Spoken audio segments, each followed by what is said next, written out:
प्रभु यीशु के सामर्थ्य नाम में आप सबको जय मसीह की। Praise the Lord. आइए आज के सुंदर दिन के लिए पिता का धन्यवाद करें, परमेश्वर का धन्यवाद करें और इस समय हम मनन के लिए परमेश्वर के वचन को निकालें। मेरे साथ इफिसियों की पुस्तक को निकाली, इफिसियों के पत्री अध्याय 4 और उसका वचन 16। यहाँ इस प्रकार से लिखा है, जिससे सारी देह हर एक जोड़ की सहायता से एक साथ मिलकर और एक साथ गठकर उस प्रभाव के अनुसार जो हर एक अंग में ठीक ठीक कार्य करने के द्वारा उसमें होता है, अपने आप को बढ़ाती है कि वह प्रेम में उन्नति करती जाए। Praise the Lord, hallelujah. परमेश्वर के लोगों, एक समय की बात है, एक घटना हुई। एक छोटा सा एक मोहल्ला था, साधारण मोहल्ला, झोपड़ियाँ बनी हुई थी और एक घर में पता नहीं कैसे किचन के द्वारा लगा या बच्चे खेलते खेलते, पर पता नहीं कैसे उस घर में आग लग गया। और जैसे ही उस झोपड़ी से धुआं निकलना चालू हुआ, आग लगना चालू हुआ, अगल बगल के जितने लोग थे, मोहल्ले भर के लोग, अपने घर के पीने का पानी, नहाने का पानी, जो कुछ भी था, बिना कुछ कहे, बिना किसी की सहायता मांगे, सब के सब भिड़ गए और उस घर को बचा लिया। सब के सब, कोई गुंडी से, कोई डब्बा से, कोई बाल्टी से, कोई मग से, कोई जग से, सब पानी डाल रहे हैं। मतलब पूरा मोहल्ला, किसी को काम में जाना था, किसी को ड्यूटी में जाना था, किसी को स्कूल जाना था, किसी को खाना बनाना था, किसी को नहाना था, किसी को कपड़ा धोना, सब काम छोड़ के पूरा मोहल्ला एक ही बात के लिए लगा है, ये घर बचना चाहिए, ये आग फैलना नहीं चाहिए, नहीं तो ये आग हम सब के घर को चपेट में ले लेगा। यानी पूरा मोहल्ले के लोग, पूरे घर के लोग, अगल बगल अड़ोस पड़ोस, सब के सब भिड़ गए उस घर को बचाने के लिए और वो घर बच गया। हालेलुया। क्या आप इस बात को समझ रहे हैं? ये ऐसा क्यों कर रहे थे? वास्तव में ये हुआ इसलिए क्योंकि वो जो झोपड़ी था, एक व्यक्ति का झोपड़ी, एक व्यक्ति का घर दूसरे के घर से जुड़ा हुआ था और इस प्रकार से पूरा मोहल्ला लगभग एक दूसरे से जुड़ा था। अगर पड़ोसी लापरवाही करता, अड़ोस पड़ोस के लोग कहते अरे जाने दो, हमको क्या मतलब, तो होता क्या, थोड़ी देर के बाद देर सवेरे उसका भी घर आग के चौपट में आता और होते होते पूरा मोहल्ला जल के राख हो जाता। जब ये बात पता चल गया, उनको समझ में आ गया, यह आग ना केवल इसके घर को पर पूरे मोहल्ले को, पूरे मोहल्ले को राख कर सकता, जला के नाश कर सकता है। सब के सब सारा काम छोड़ के भिड़ गए। परमेश्वर के लोगों, ये वचन हमें बताता है, परमेश्वर का वचन कहता है, जिससे सारी देह हर एक जोड़ की सहायता से एक साथ मिलके गठकर जुड़कर उन्नति करती है। आप जो कुछ खाते हैं, जो भी आप खाएं, तो क्या वो केवल आपके हाथ के लिए है, वो आपके पैर के लिए? अगर ऐसा होता तो आपका केवल हाथ बढ़ता, केवल पैर बढ़ता, बाकी नहीं बढ़ता। सर छोटा सा छोटा रहता और पेट बहुत भयंकर होता। या हो सकता है कि केवल पैर ही पैर बढ़ते चले जा रहे हो और आप जो है 3 फीट, 6 फीट, 9 फीट, 20, 25, 30 फीट हो गए। ऐसा नहीं है ना। जो स्ट्रक्चर, जो मनुष्य का जो स्ट्रक्चर है, जो ढांचा, जो स्वरूप है, उसी में आप बढ़ते हैं और जो कुछ आप खाते हैं पूरे शरीर पर ये लगता है, पूरे शरीर के लिए काम करता है। हालेलुया। परमेश्वर के लोगों, अगर मुंह से चबा रहा है तो क्या वो फल जो आप खा रहे हैं केवल मुंह के लिए है या केवल सिर के लिए? नहीं, संपूर्ण बॉडी के लिए, संपूर्ण शरीर के लिए। प्रभु यीशु मसीह यहाँ पर इस बात को बताते हैं कि आप और मैं मसीह की देह हैं। हम सब परमेश्वर के राज्य में संतान के समान हैं। मैं और आपको परमेश्वर ने चुना है। आप परमेश्वर के बेटा और बेटी हैं। यदि आज इस संदेश को आप सुन रहे हैं तो इस बात को समझिए। अगर इतना देर तक अगर आपने वचन को सुना है, इस बात को समझिए और इस बात को जान जाइए, आप परमेश्वर के हैं, परमेश्वर के परिवार के हैं, परमेश्वर के समाज के हैं। इसीलिए आप बड़े प्रेम के साथ, बड़े आदर के साथ इस बात को सुन रहे हैं, इस वचन को सुन रहे हैं। तो परमेश्वर के लोगों, जब वो झोपड़ी के लोग, जब एक छोटा सा झोपड़ी में आग लगा और सबके सब भिड़ गए, तो क्या आपको ये नहीं लगता, आपको ये नहीं समझ में आता है, क्या आप और मैं इस बात को नहीं समझ पा रहे हैं? हम परमेश्वर के लोग हैं। हालेलुया। आप परमेश्वर के हैं, आप प्रभु के बेटा और बेटी हैं और हमें ये बात समझना है। शैतान समझने नहीं देगा, पर हमें समझना है, हम परमेश्वर के लोग हैं, हम प्रभु के संतान हैं। और अगर आज आपके और मेरे जीवन में पीड़ा होगा, अगर आज आपके और मेरे जीवन में समस्या होगी, तो सारी स्वर्गीय सेना सहायता के लिए तैयार है। परमेश्वर सहायता के लिए तैयार है। हालेलुया। आप कितने सौभाग्यशाली हैं कि आपको दुख में, पीड़ा में पड़ा हुआ देखकर परमेश्वर खुद खड़ा हो रहा है। आपको वो कहानी याद आ रहा होगा जब प्रभु यीशु मसीह ने उस कहानी को बताया कि एक व्यक्ति यरूशलेम से यरीहो की ओर जा रहा था और यरीहो की ओर जाते जाते वो घायल हो गया।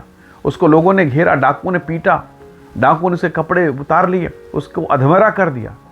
पर बाइबल कहती है वो एक साधारण व्यक्ति के द्वारा सराय में पहुंचाया गया, दाखरस और तेल लगाया गया, चंगाई को पाया। हालेलुया।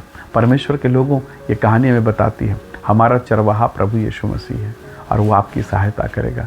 प्रभु यीशु मसीह ने कहा, परमेश्वर के वचन में लिखा, अपनी सारी चिंता उस पर डाल दो क्योंकि उसको तुम्हारा ध्यान है। आपके पड़ोसी को, जो आपका रिश्तेदार नहीं, आपसे कोई लेन देन नहीं, क्या आपके घर की सारी बातों के विषय में वो चिंतित रहता है क्या? ये क्या खाएगा, क्या पहनेगा, क्या पिएगा, इसके घर कैसे चलेगा, इसके बेटा कैसे ठीक होगा, इसकी बेटी का जीवन कैसे बदलेगा, इसका पति कैसे अच्छा और भला मनुष्य बनेगा? क्या उनको चिंता है? नहीं है। पर जो आपसे जुड़े हैं, आपके रिश्तेदार, आपके परिवार जो बहुत निकट में, उनको चिंता होगी। परमेश्वर को क्यों चिंता है? इसलिए तो परमेश्वर के वचन में लिखा, उसको अपनी सारी चिंता उस पर डाल दो क्योंकि उसको तुम्हारा ध्यान है। क्यों? मेरा क्यों है? परमेश्वर का मैं तो ऐसा कोई विशेष नहीं हूँ, फिर मैं कैसे परमेश्वर का हो गया? आपको कई बार लगेगा, प्रभु मेरा जीवन तो ठीक नहीं है, मैं बहुत अच्छा जीवन नहीं बिता रहा हूँ, फिर भी मैं आपका संतान कैसे हो गया? याद रखिएगा, परमेश्वर के लोग इस बात को स्मरण रखें, आप परमेश्वर के हैं। आपने परमेश्वर के राज्य में जन्म लिया है और जन्म लेने के कारण, विश्वास करने के कारण आप उसकी संतान हैं। याद रखें, सोना अगर नाली में भी गिर जाए तो उसका मूल्य नहीं घटता, यदि वो चपट जाए उसका मूल्य नहीं घटता। परमेश्वर ने आपको सोने से भी बहुमूल्य बनाया है। इसीलिए तो परमेश्वर का पुत्र प्रभु यीशु मसीह संसार में आया, कोड़ा खाया, दुख उठाया, पीड़ा को सहा और कोड़े के दंड को सहकर, क्रूस की मृत्यु को सहकर उसने मुझे और आपको बचा लिया। हालेलुया। अगर आपका एक अंगूठी, 5 तोले का अंगूठी कहीं गिर जाए, नाली में गिर जाए, आप छोड़ देंगे क्या? जाने दो, नया ले लेंगे? नहीं, आप नाली में उतर जाएंगे, लोगों को उतार देंगे। आप ये परवाह नहीं करेंगे कि मैं इस समय क्या कपड़ा पहना हूँ, कैसा दिख रहा हूँ। आप उस बहुमूल्य पदार्थ को पाने के लिए उतर जाएंगे। परमेश्वर के लोगों, ये संसार भी वैसे ही गंदा था, घृणित था, लायक नहीं था, फिर भी परमेश्वर जो स्वर्गों के स्वर्ग में विराजमान है, वो सब गंदगी को देखकर भी हमारे लिए मनुष्य बनकर उतरा ताकि मुझे और आपको ढूंढ ले, मुझे और आपको बचा ले। हालेलुया। आज आप हो सकता है पीड़ा, दुख और कठिनाई में हो, पति के कारण आप परेशानी में हो सकता है आपने अपने शरीर का दुरुपयोग किया, शराब के कारण, पाप के कारण, व्यभिचार के कारण, और आज आपको पछतावा हो रहा है कि परमेश्वर, मैंने आपके दिए हुए अनुग्रह को, दिए हुए उपहार को मैंने मिसयूज़ किया, गलत किया। आप भी नर्वस होंगे, शोकित होंगे, परंतु आपके लिए एक धन्य आशा है। हालेलुया। मेरे लिए आपके लिए एक धन्य आशा है। चाहे आप किसी भी दशा में रहें, पर यदि आप परमेश्वर को कहेंगे, प्रभु मेरे पापों को क्षमा कर, तो वो विश्वास योग्य और धर्मी परमेश्वर है। वो आपको मुझको क्षमा करेगा, फिर से उठाएगा, फिर से रिस्टोर करेगा, अनुग्रह से भरपूर करेगा। परमेश्वर के लोगों, बाइबल परमेश्वर का वचन कहती है, प्रेम में हम उन्नति करते जाएं। जितना अधिक आप उससे जुड़ेंगे, उतना अधिक आप महिमा से भरते चले जाएंगे। एक ट्यूबलाइट को, एक बल्ब को कंपनी ने रोशनी के लिए बनाया, पर वो रोशनी, वो ट्यूबलाइट, वो बल्ब तब तक रोशनी नहीं दे सकता जब तक वो इलेक्ट्रिसिटी से, एक सामर्थ्य से, एक बिजली से ना जुड़े। आपको परमेश्वर ने, मुझको और आपको प्रभु ने कहा, तुम जगत की ज्योति हो। पर ज्योति है तो चमके कैसे? जब तक इलेक्ट्रिसिटी से नहीं जुड़ेंगे, जब तक उस कनेक्टिविटी में नहीं आएंगे, हम प्रकाशमान नहीं होंगे। और जब आप यीशु के साथ जुड़ जाएंगे, लोग आपके तेज को देखेंगे, आपके प्रकाश को देखेंगे। हालेलुया। मूसा का जीवन क्या था? वो डंडे के सहारे लोगों को निकालना चाहता था, तलवार के सहारे वो लोगों को वहाँ से पीड़ा से निकालना चाहता था, असफल हुआ। पर यही असफल व्यक्ति जब परमेश्वर के पास पहुँचा, सीनै पर्वत में पहुँचा, उसका रूप बदल गया, तेजोमय हो गया, उसका मुखड़ा, उसका चेहरा बदल गया। अब जब अपने लोगों के पास आया, उन्हीं लोगों के पास जिनके साथ वो था, अब जब उन्होंने उसके स्वरूप, उसके तेज को देखा, वो डर गए, ये मूसा कैसे हो गया? हालेलुया। प्रभु के लोगों, एक दिन होगा जब परमेश्वर ऐसा करेगा, आपका जीवन रूपांतरित होगा, आप बदलेंगे और आपके जीवन में महिमा होगी। और ये तभी होगा जब मैं और आप परमेश्वर के साथ जुड़ जाएं। हालेलुया। क्यों ना प्रभु से कहें, खुदावंत मुझे तेजोमय बना दे, मेरे जीवन को जो अंधेरा है उजाले में परिवर्तित कर दे। उत्पत्ति 1:1 में लिखता है, 1 अध्याय उसके 1 और 2 में, सब कुछ था पर गहरा अंधियारा था, भयंकर अंधियारा, बेडौल और सुनसानपन था, पर पवित्र आत्मा वहाँ था। परमेश्वर ने कहा उजाला हो, और उजाला हो गया। हो सकता है आज आप बियाबान में अकेले में, सब कुछ अस्त व्यस्त पड़ा है, पर प्रभु के साथ बैठिए, बड़ी नम्रता से कहिए, प्रभु मेरे जीवन में उजाला कीजिए, मेरे पति, मेरे घर परिवार के जीवन में उजाला कीजिए। परमेश्वर उजाला करेगा।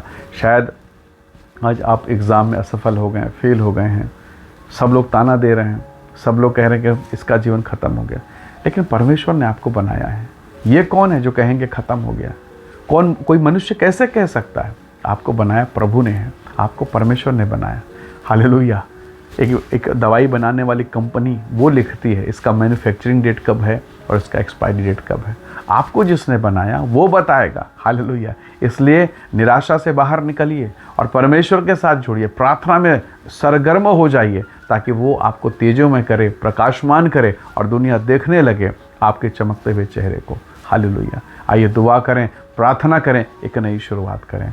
आइए प्रार्थना करें। प्रेमी अनुग्रहकारी स्वर्गीय पिता, मेरे प्रिय भाई बहनों के जीवन को मैं आपके हाथों में सौंपता हूँ। इन्हें ब्लेस करें, इन्हें आशीषित करें, इन पर अपनी महिमा प्रकट करें। परमेश्वर की महान सामर्थ्य इनके जीवन पे हो, गठकर जुड़कर और तेजोमय होकर महिमा के साथ खड़े हों, ऐसी सहायता कर। जीवन के कठिन परिस्थितियों से, समस्याओं से, वेदना और पीड़ा से आप बाहर निकालें प्रभु, और आप इन्हें ब्लेस करें। हम सारी महिमा आपको देते हैं, यीशु मसीह के सामर्थ्य नाम से मांगते हैं। आमीन, आमीन। प्रभु आप सबको बहुत ऐसे आशीष दे। Praise the Lord.